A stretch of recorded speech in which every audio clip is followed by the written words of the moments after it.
बिस्मिल्लाहिर्रहमानिर्रहीम। नाज़रीन अस्सलाम वालेकुम रहमतुल्लाहि व बरकातुहू। हम में से हर शख्स चाहता है, हर शख्स की ये ख्वाहिश है कि हमारी माशी तंगी दूर हो जाए, हमारा रिस्क कुशादा हो जाए। तो उसके लिए प्यारे आका सल्लल्लाहु अलैहि वसल्लम ने बहुत आसान सा 3 नुस्खा इरशाद फरमाया। एक तो वही आम है कि सूरह वाक़िया मगरिब के बाद पढ़ी जाए, और उसके अलावा ये 3 नुस्खा पढ़ लिया जाए, इंशाअल्लाह रिस्क कुशादा हो जाएगा, आसान हो जाएगा।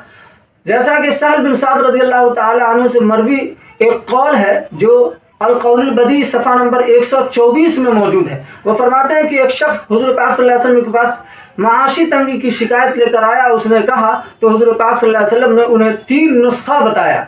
पहला नुस्खा, जब भी घर में दाखिल होना तो सलाम करना, चाहे कोई हो या ना हो। दूसरा नुस्खा, हमारे ऊपर दुरूद पाक पढ़ना, यानी प्यारे आका सल्लल्लाहु अलैहि वसल्लम पर दुरूद सलाम, अस्सलातु वस्सलाम अला रसूलिल्लाह सल्लल्लाहु अलैहि वसल्लम। और तीसरा, सूरह इखलास एक बार पढ़ना। इन 3 नुस्खे के बाद उनके घर में इस तरह रिस्क की बारिश होने लगी कि खुद भी अपने आसपास रिश्तेदारों में वो रिस्क की बारिश करने लगे और दूसरों को देने लगे। इंशाअल्लाह इसके करने से हमारे ऊपर भी रिस्क की बारिश होगी। फ़कत वस्सलाम, अल्लाह हाफ़िज़।